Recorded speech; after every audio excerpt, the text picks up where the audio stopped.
We have checked last class the beginning point of this course.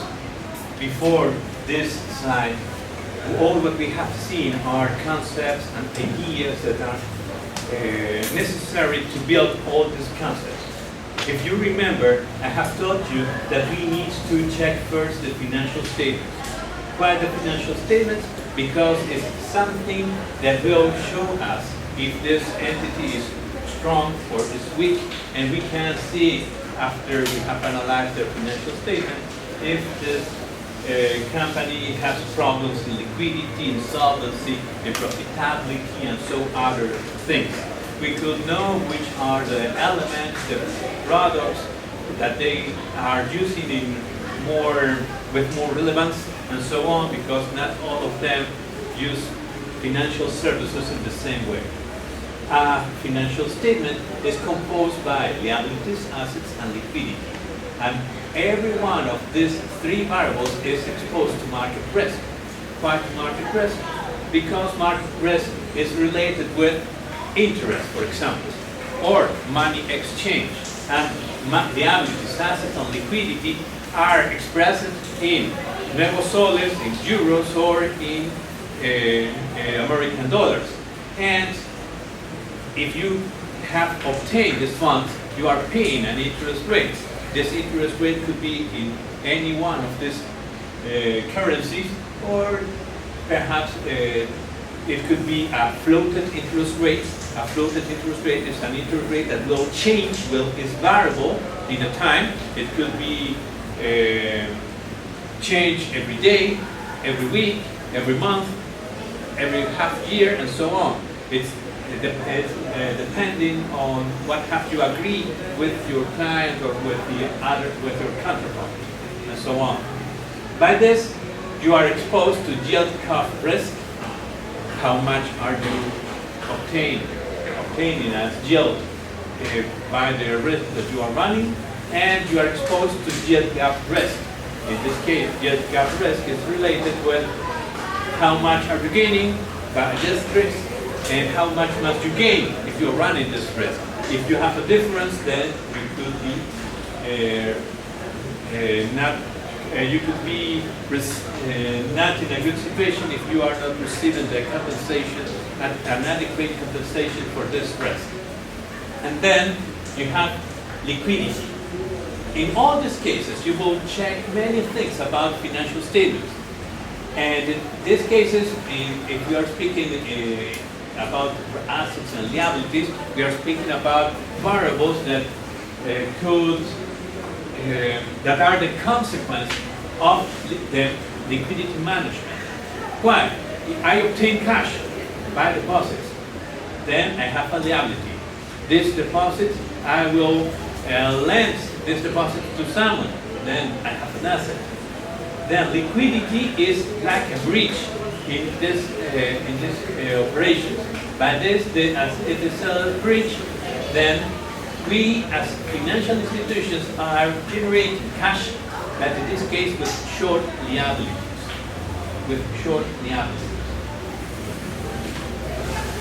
And this is a tendency, not something that is real for all deposits that I obtain as a financial institution. For example, you can think an axis, two axes, and one of them I have here yield, and the other I have risk. Or in this case, it's better not to think in risk, we will think in time. And when we are thinking in time, that you remember how is the yield curve, a normal yield curve, you'll see something like this. Okay? And you can have another yield curve. Have something like this. And this is a loan yield curve. And this other one is a deposit yield curve. What can you see in this picture?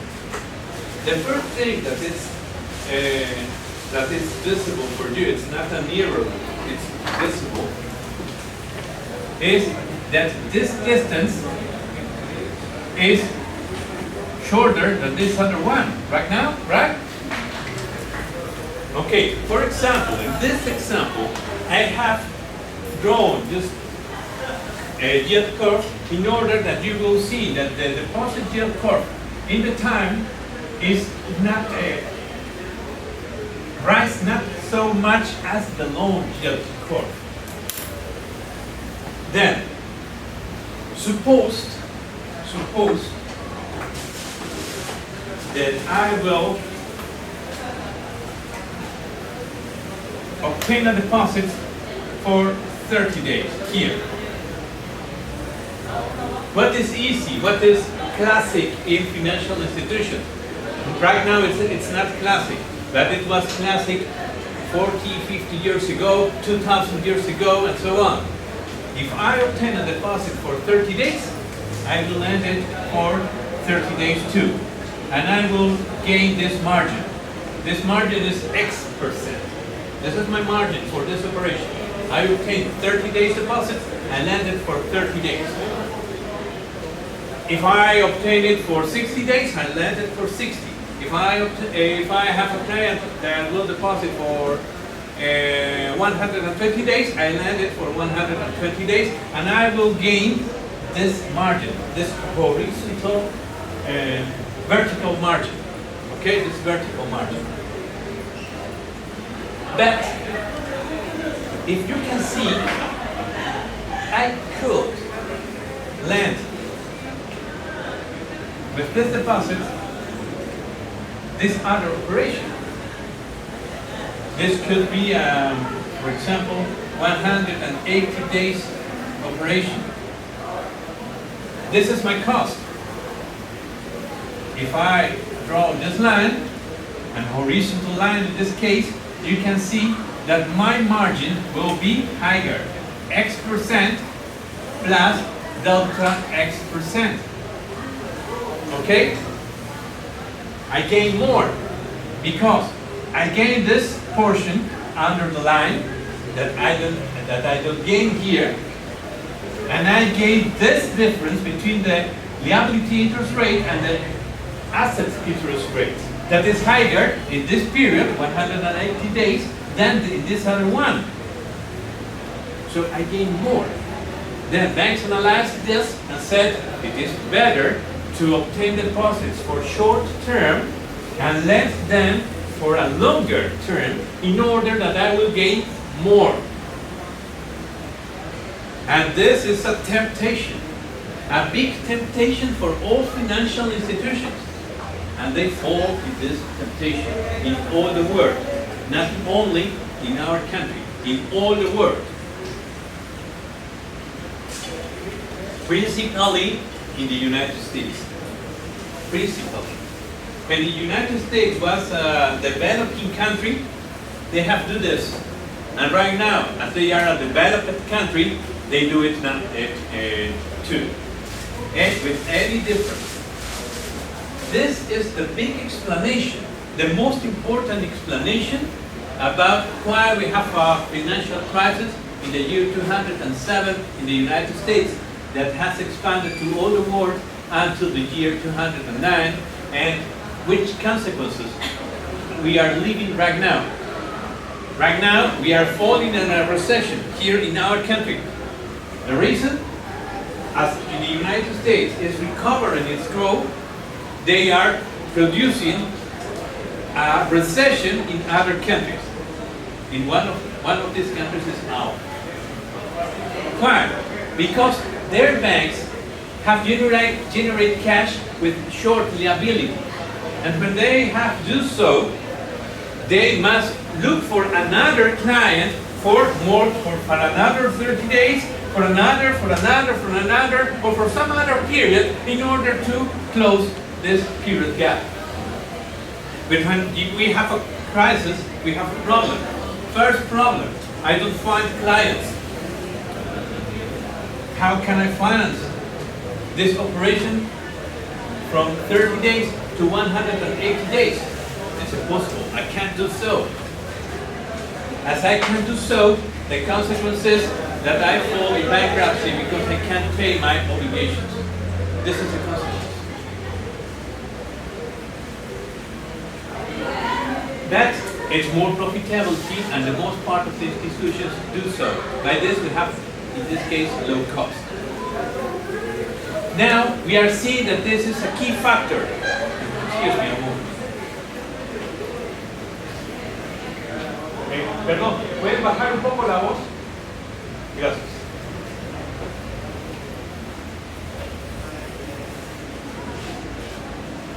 Then, this is our key factor, because all financial institutions are obtaining at a low cost short liabilities, and with this variable, with this liability, they will finance their operations.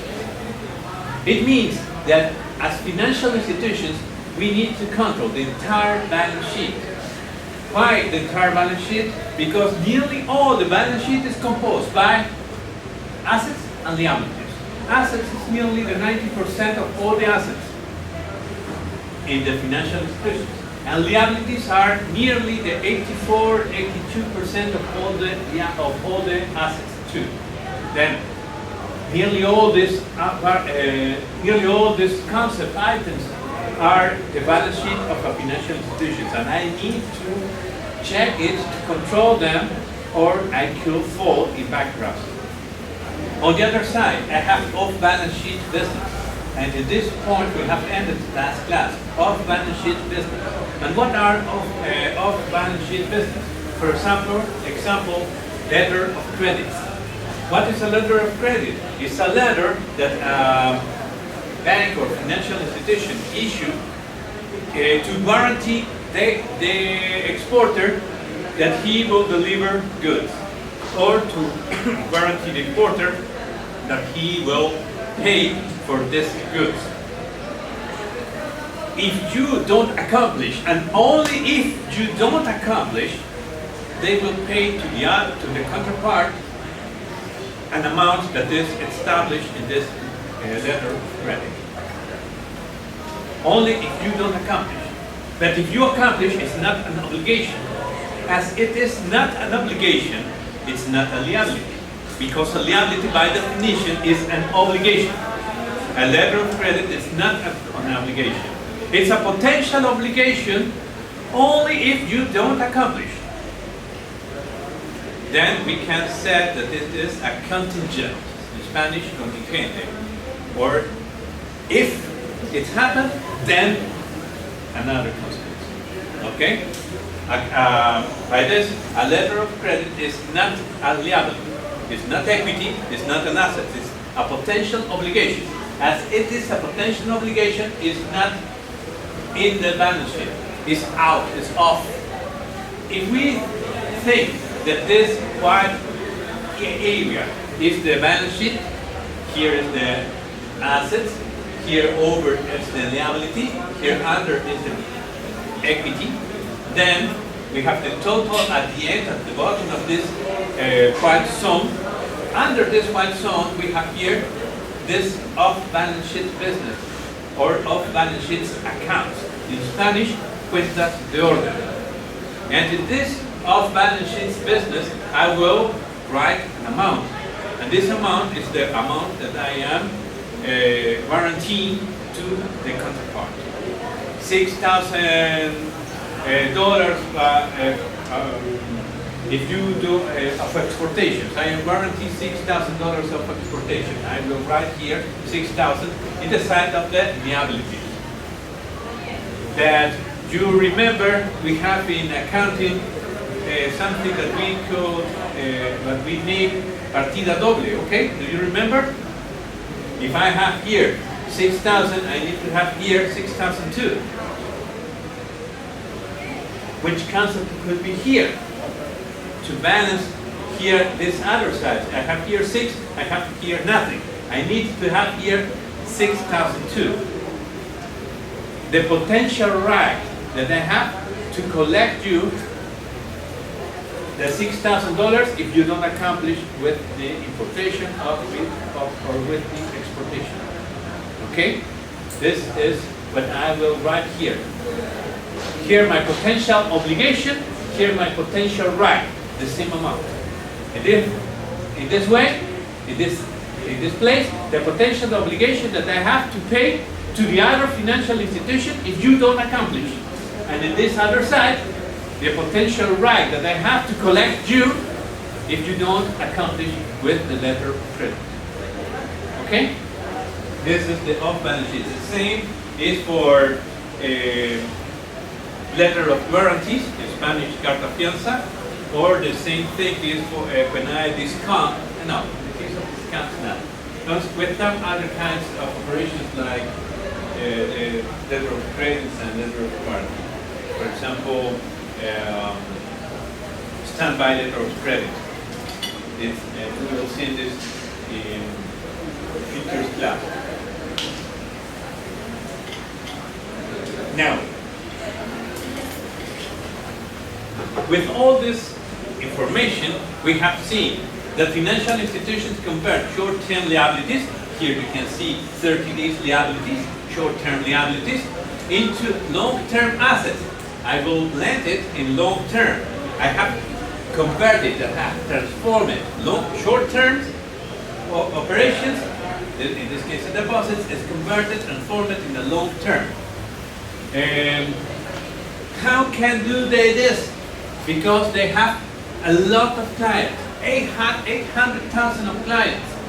We are speaking, we are facing the big numbers law, la ley de grandes números. I will have a lot of clients, and as I have this lot of clients, the consequence will be that I will find new clients to substitute this one in order that I could finance all this period without problems. Okay? Because they have a lot of clients. We can't do this because we don't have a lot of clients. We have only a few people that we know that could operate. By this, if we do this kind of credits, we must match exactly like the term.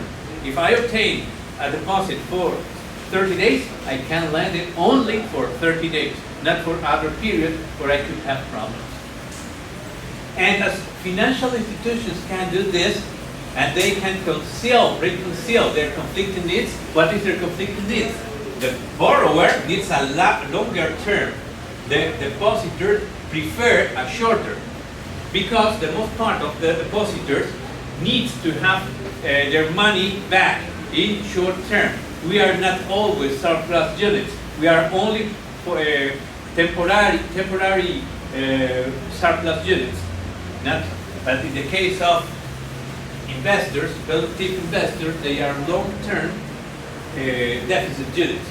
They need to have deposits, they need to have a loan for long-term.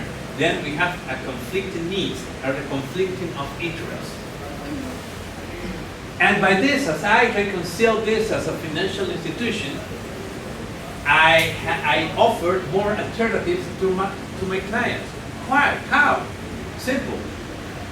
If I can receive your 30 days deposit and with it finance a 180 days deposit, I am offering you an alternative that you can deposit for 30 days and you don't need to maintain your deposit for 180. Then I have give you an alternative that previous, without financial institutions, it's impossible to fulfill. Okay? By this, I am offering you better alternatives. This is a function of financial institutions. And we are entering to a new area, possible conflict needs. We have seen the first one, maturity. Those who want a deposit, those who are surplus units prefer to deposit for short term. Those who are borrowers prefer to obtain funds for long term. First conflict, we have seen how to solve it. Second, the amount. In the most case of the cases, you will see that depositors are small depositors. Natural persons like us only can, for example, save 1,000 soles, 2,000 soles. But If you are looking for a productive investor, he needs at one $500,000, $2 million, $10 million. If we are speaking about medium investors, okay? How can I finance them if I only have 100 soles or 1,000 soles? I can't finance him. Individually, I can't. But if the financial institutions receive deposits from everyone, they can add all the deposits and they can produce a big amount. With a lot of depositors, he can finance a big project. This is the thing. Then we have solved another conflict. In our financial system, nearly the 84% or 70%, it will fluctuate from one financial institution to other, from 70% to nearly the 84, 85% of the small depositors, natural persons like us. With these funds, the financial institutions finance big projects that represent only the 10%, the 50% of all the clients of the banks, okay? Or of the financial institutions. And we have here interest rates. We have here a conflict of interest too. We have many kinds of interest rates. The first one that you know is the fixed interest rate, okay? You deposit your funds in a financial institution and you will receive, for example, 5%, 4.5% for all the year. It won't change. Perhaps it won't change. We will see that in our country, in the most part of the cases, financial institutions change your interest rate. But in some cases, other institutions can agree with the financial institution not to receive a reduction of interest rates. But in the most part of the cases, you will see that if the interest rate will fall in the market, your interest rate will fall too. Okay? So we have a fixed interest rate. Why a fixed interest rate? Because the financial institutions agree to pay you an interest rate for all the period. Then we have a fixed interest rate. But we can agree a floated interest rate too. What is a floated interest rate? You know that the price in the market changes at every minute. In some cases, we will see that the price will be stable. But in many cases, with some products like gold, zinc, silver, sugar, and interest rates or money exchange could change at every minute, at every second. The same is with interest rate. Then, as the interest rate is floated, is changing, is variable, we can agree to deposit funds and receive a floated interest rate. When will you agree to this? If I think that the interest rate will rise in the future, I prefer to agree an interest rate, a floated interest rate, because today the interest rate could be 5 and in the future it could be 7. I will gain. If I establish only a fixed interest rate, the interest rate will rise and I will receive only the 5% that I have agreed with the financial institution. Then I prefer a floated interest rate. And this floated interest rate could change. Could change in the practice, in agreements, every day, every week, every 15 days, every period that you agree with the counterpart. In the most part of the cases, if we are speaking about deposits, it could change every 3 months or every month. You will see that the most part of these operations change in these periods. But in other cases, you can see that it could change every day. And it could be an adjustable principle. In which case, which is a case of adjustable principle? A case in which you agree with the financial institution to adjust your principal, your deposit, your capital, with, for example, inflation. Then, if inflation is 3%, your capital will increase 6%, and at the same time, you will receive an interest rate. This is the adjustable principle. We will see this in more detail. And we will see, too, that we have some kind of conflict of interest with these elements. And in the next slide, we will check this. On the other side, we have currency, conflict of currency. You know that financial institutions receive deposits in euros, in nuevos soles, and in American dollars here in our country. And as these financial institutions receive these currencies, they lend this currency. If they receive dollars and pay interest for dollars, they need to lend this money immediately or they will lose money. The same to nuevos soles, the same for euros, and so on. But suppose that you think that the American dollar will rise to 3.20 by the end of May. Okay? The dollar will be, you think that the dollar will be 3.20 soles per dollar at the end of May. Do you prefer to deposit in dollars or to deposit in nuevos soles? Huh? You prefer nuevos soles? If you think that the dollar will be 3.20 next at 31 of May? Dollars, because you will gain more. Okay, you prefer this. But on the other hand, what happens if you are a borrower? Do you prefer to receive your borrow in soles or in nuevos, in soles or in dollars?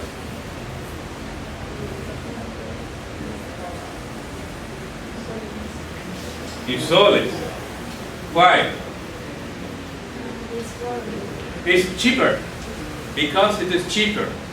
If you think that the dollar will be at 3.20 at the end of May, then the cost will be higher. But it's preferable to receive a fixed interest rate in nuevos soles.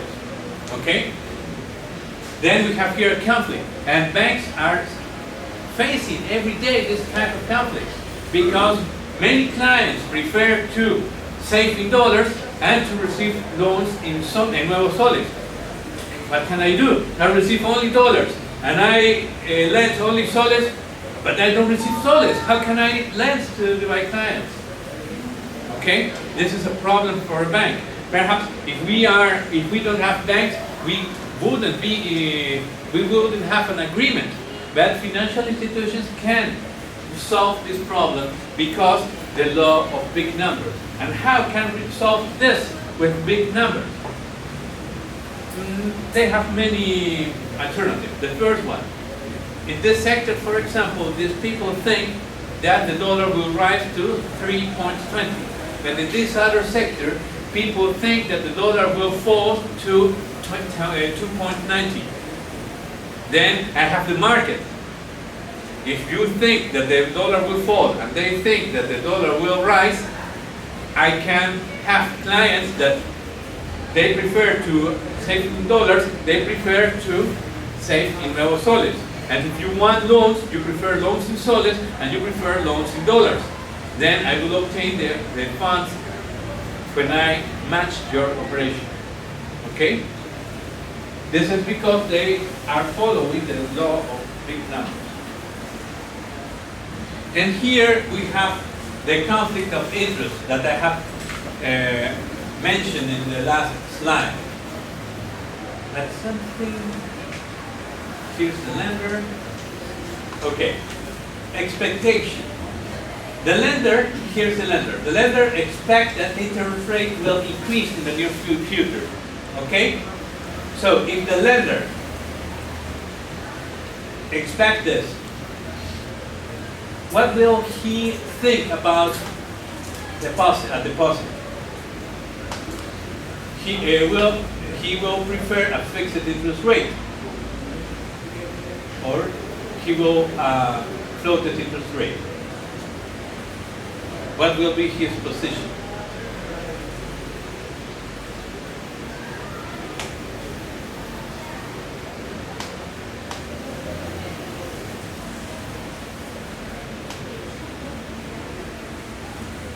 Excuse me a second.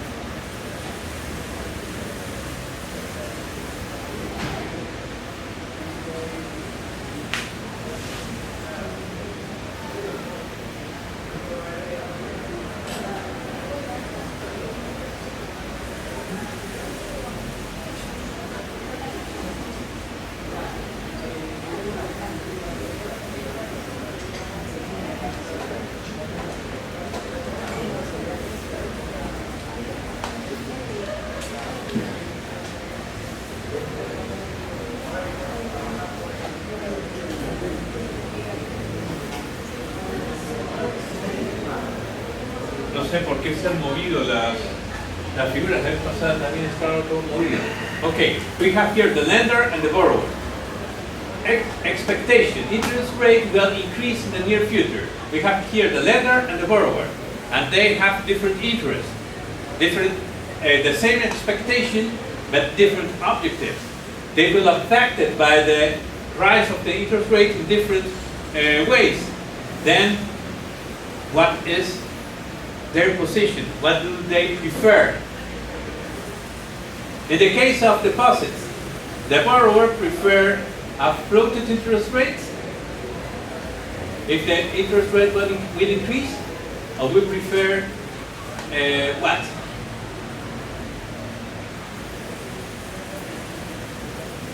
Opinions.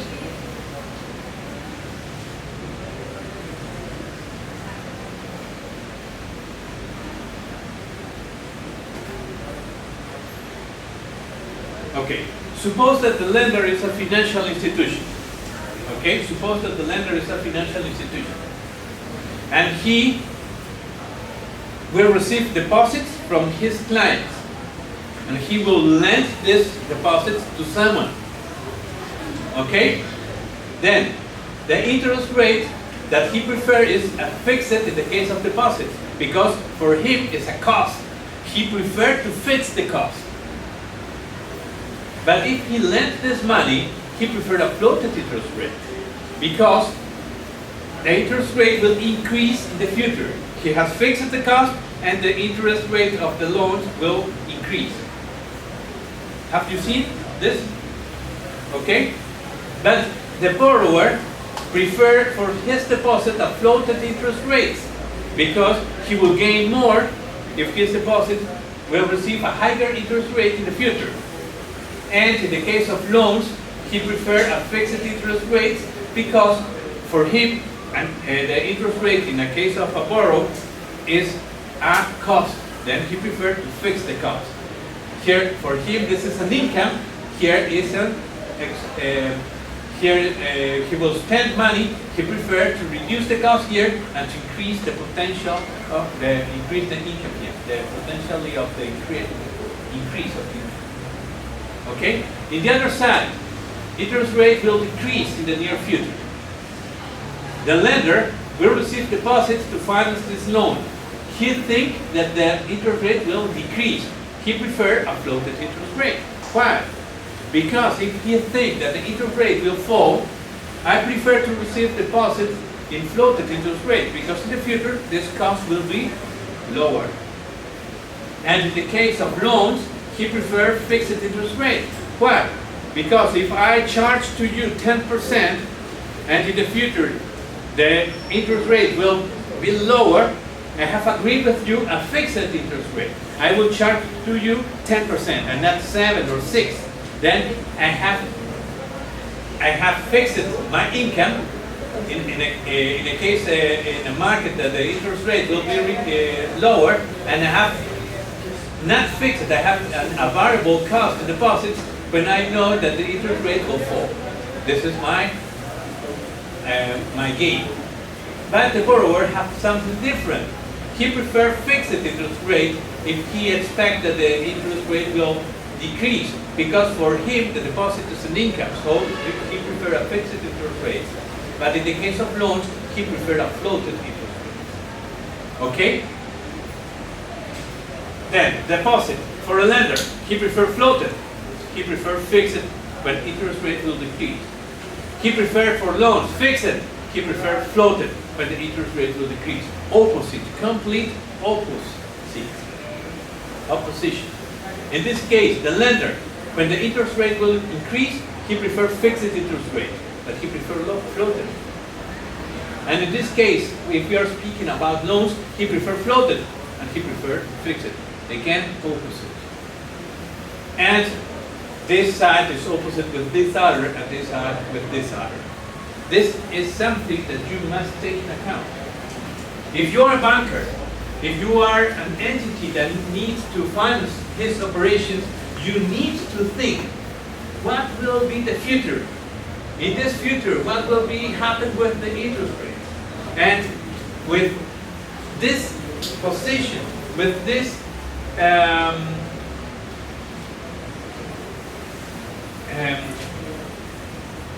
with this thinking about what will happen in the future, I must take a decision in order to ask for, to the bank. If I am a borrower, what to do with deposits or what to do with loans.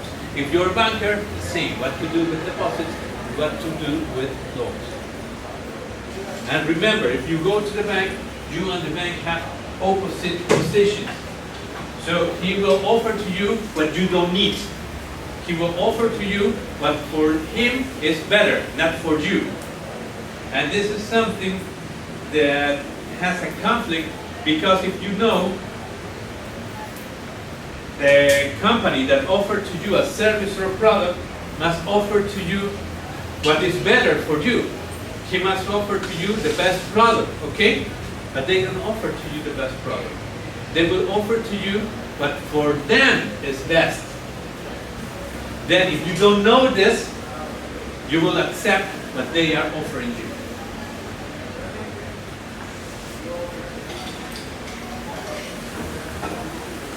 This is not ethic. This is the case of adjustable principle. A very easy example. And if we have a practice, I can ask you to do this exercise. First, we have here a deposit of 1 million. They offer us an annual interest rate of 8%. And at the same time, an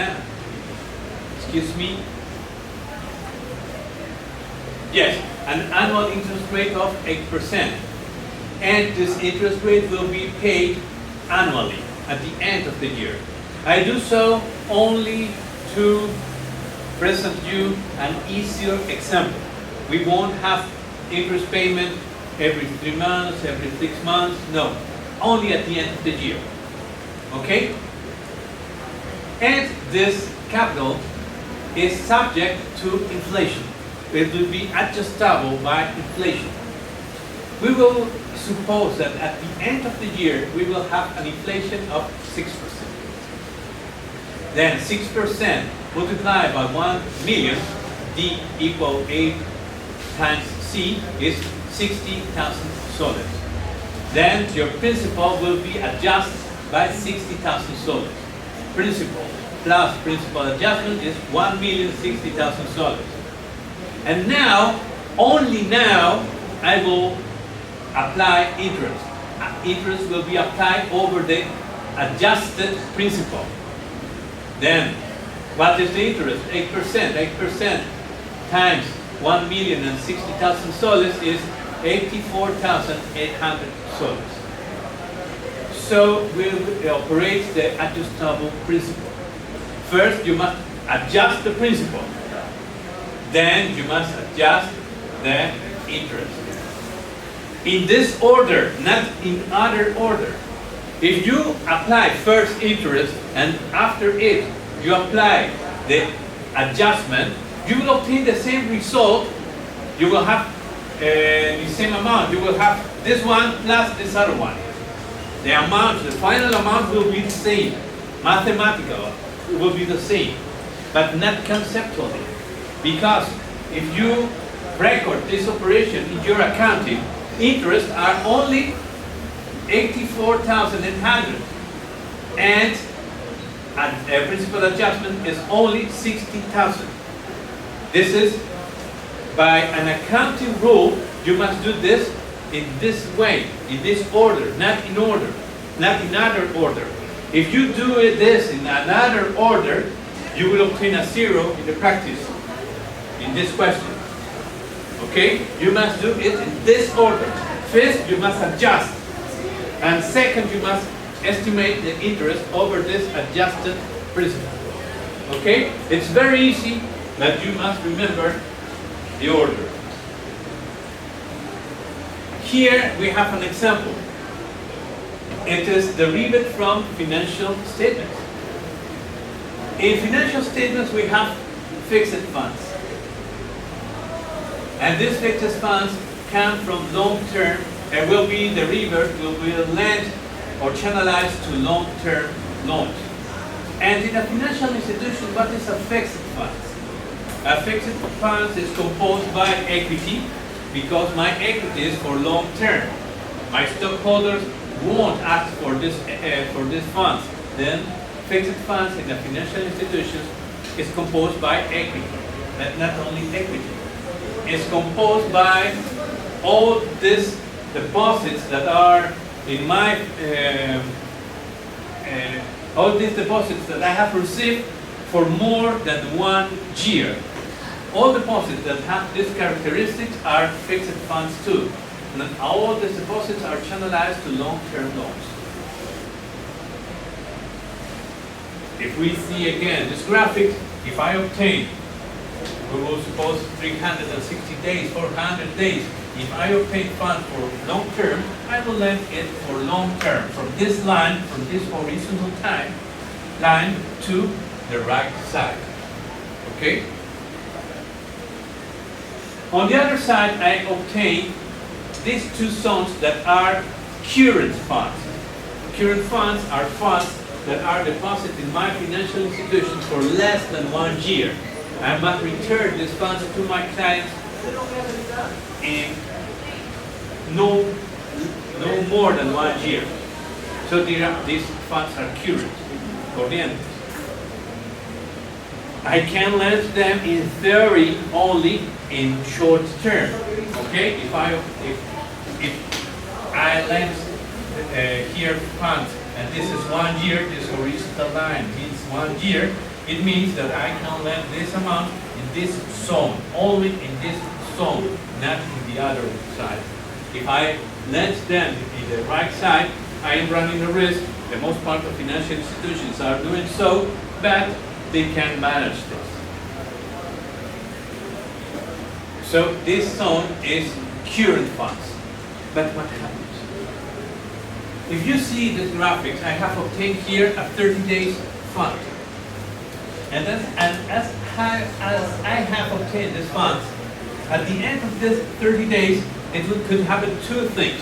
First one, the client can retirar his funds.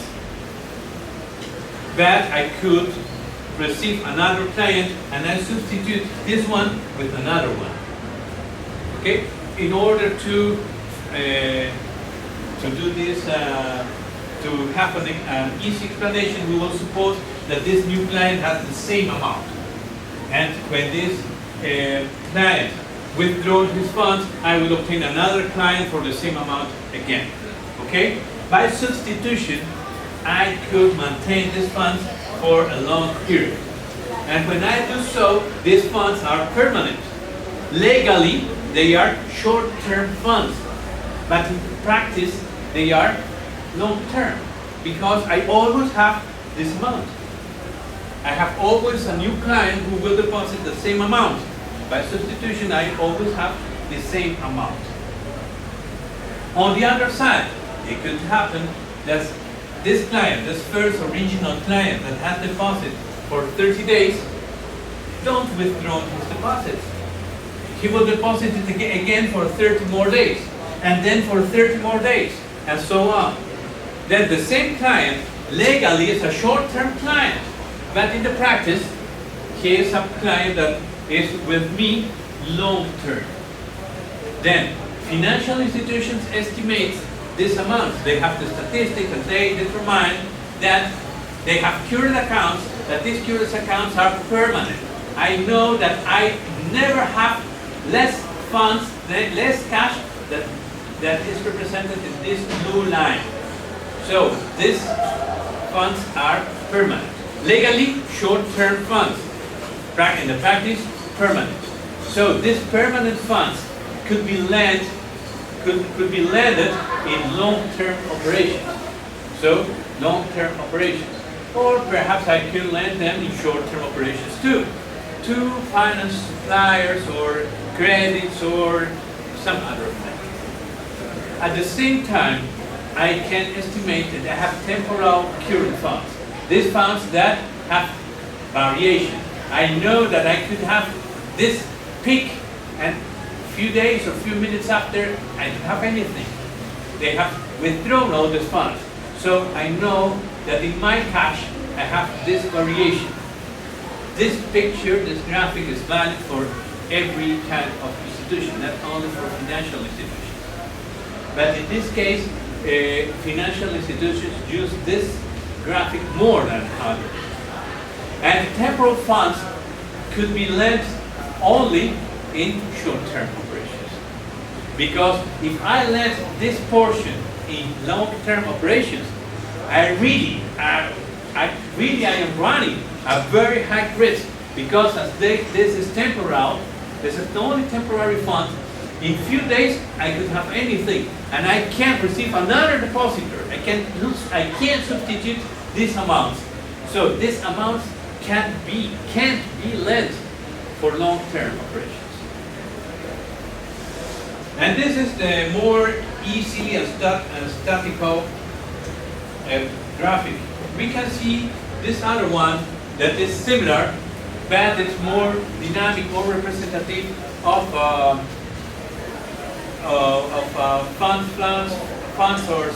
fund sources, more representative of what is really happened in the future. You can see here the same, but we have a growth. And this growth, temporal current funds or permanent current funds are growing. You will see that fixed funds are growing too, but not in the same proportion. If we have economic growth, we will see that these variables will increase and permanent current funds will increase more than others. And this means that I will have more capital to finance long-term loans. By this, when we have an increase in the economic indices, it means that financial institutions have more funds to finance long-term operations. And the final consequence is that we have an economic growth because we are financing productive operations, not only commercial operations. We are financing, for example, infrastructure projects. We are financing long-term projects that will produce more aggregate value to our economy. Okay? And this column is represent fund sources, and this other one represents fund applications, equally than in the previous slide. But perhaps it represents more better than the previous, what is happening in all our economies.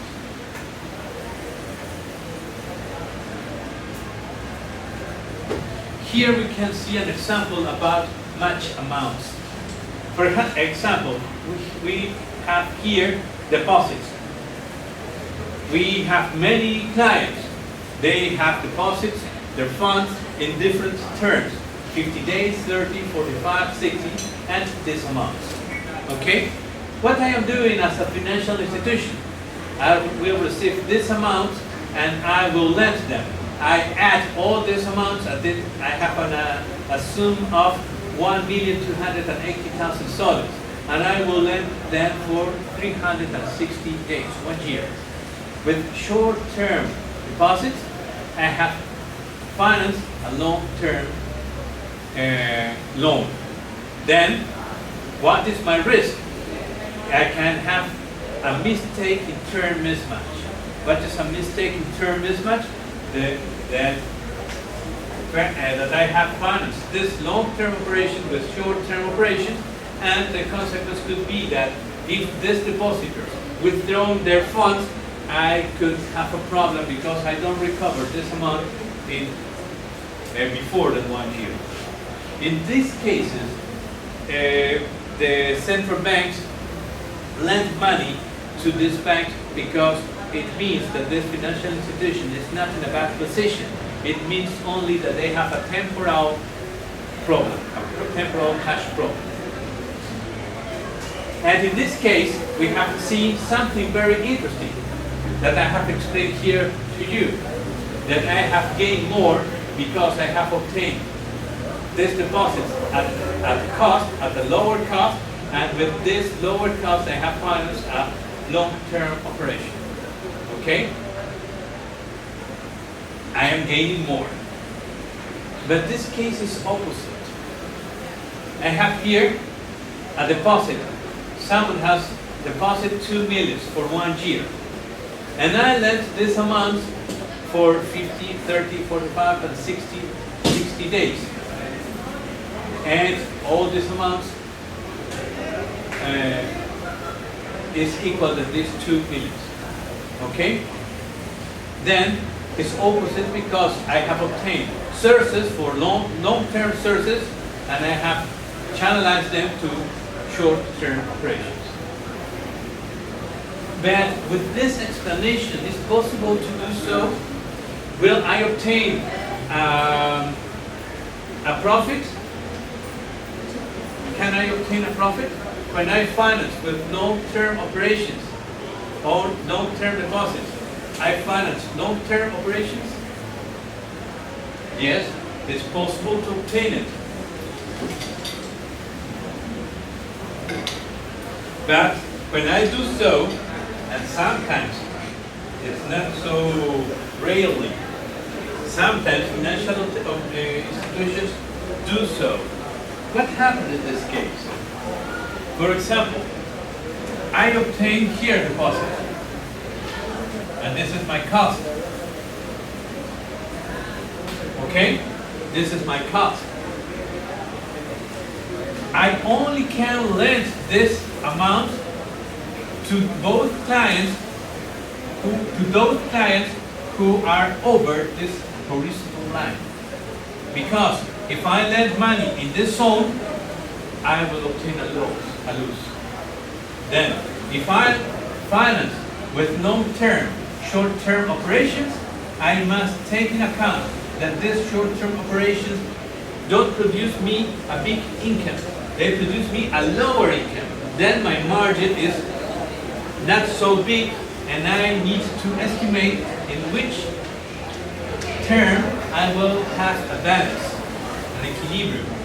On the other side, if I tell you that this horizontal line or horizontal line tell me that this is the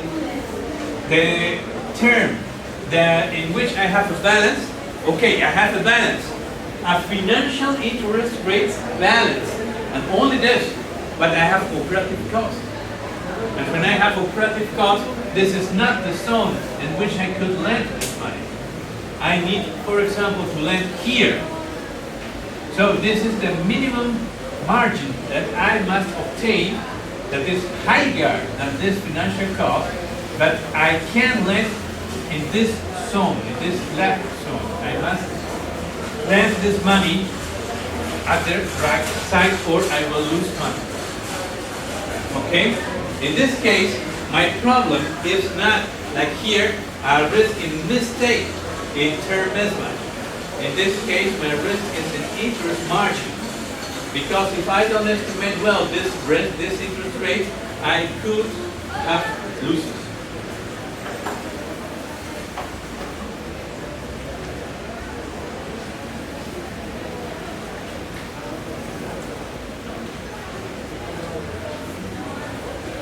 All what we have seen show us that financial institutions are reducing risk. All their work, all what they do is reducing risk. In this case, through diversification. and they can do diversification because they have the big numbers law. They lend or they invest or money in many companies, and they reduce risk. If someone don't pay me, some other will do so. And with this combination, my risk is diversification. They convert risky investments into relatively risk-free ones. How?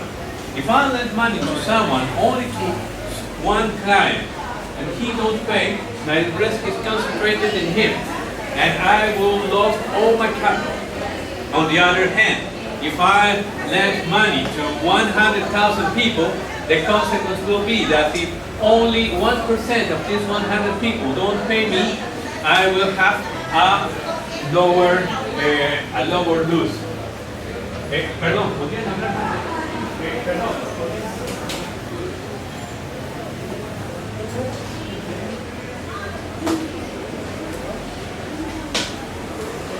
So this diversification will produce that I am reducing risk because I have multiple borrowers. And this is a condition of this situation. But they reduce financial cost of credits by other ways, by recruitment and information processing. Recruitment, recolectar información, and by information processing. They are experts, they have expertise in recruiting and in processing information. So they can evaluate one risk analyst can analyze from 20 to 30 operations per day. If we do so, how many operations could you analyze per day? Or how many days you need to analyze only one? My experience is that if you need to analyze one operation, in the most part of the cases you will need at least 3 days if you have all the information in order to be sure that you can lend. Then, if you do so, 3 days for only one operation. If they do so, 30 operations per day. It means that in 3 days they can do 90 operations, and you can do only one. They have reduced the processing cost to 1/19. Okay? They pay or make credit or investment contracts and enforcing them. If you lend money and you need a contract, how many times do you need to prepare this contract? 2 months? 1 month? Or perhaps you need to pay a lawyer to do this contract. And perhaps you as a lawyer don't have enough experience to prepare a very good contract. And the consequence could be that this contract could have some errors, and if you have errors, you could lose your money because you won't recover it. Okay? But a financial institution can process 30 contracts per day, and they have a lot of clauses. And with these clauses, they can add clauses or retire clauses from this contract in order to adapt their contract to this operation. And they have standard contracts. The most part of these contracts are standard, so they have reduced time. In some other operations, they have contracts that will be adapted to this operation, but they adapt it very easy. So you have reduced time, you have reduced cost again. They are experts monitoring operations. They are following these operations. If you lend money to someone, one way to reduce your risk is to see their financial statements periodically, or to obtain information about your clients periodically, in order that if you can observe that they have a deterioration, you can do something in order to recuperate your funds quickly. And with all the things, they reduce opportunity cost to him and to you. Because if you can do these operations quickly, your funds could be channelized to borrowers quickly, and you will gain money rapidly. Then you have reduced opportunity cost. But if you do so, you can lend money in 2 months, and only then can you use your funds. Then your funds will sleep for 2 months. Okay? The financial institutions by this are very, very important. They reduce the cost of information analyze information.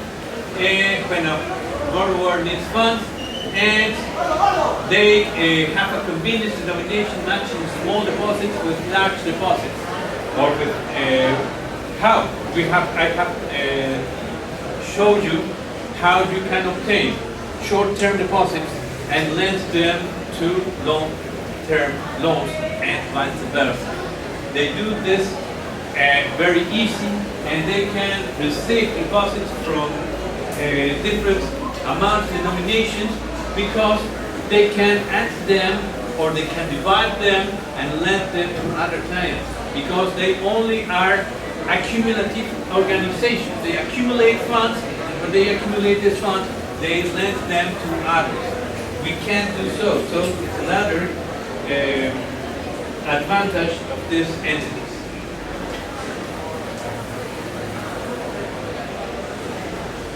Okay, this is not an easy question. I don't know if we don't have time to answer. But a small explanation, and we will check it next class. Financial institution function. What is the financial institution function if we want to summarize it? First, they must check how much must they pay, and they must think when must they pay. This summarizes all these functions. And they don't know always, in the case of passive management, they don't know always how much they must disburse, desembolsar, to their clients. And sometimes they know this. Or they don't know when they must pay. They don't know the date. When must you receive funds? Or they can know this. And by this, with this variable, we can do a matrix. A matrix in which, in this cell, we can see that we know when and how. In this other, we don't know anything. We don't know how much and we don't know when must we pay. And in these other two cells, we know something and we don't know the other variable. In this one, we don't know how much must we pay, but we know when must we pay. And in this other one, we know how much must we pay, but we know when. And we need, and to understand this better, we need to see some examples.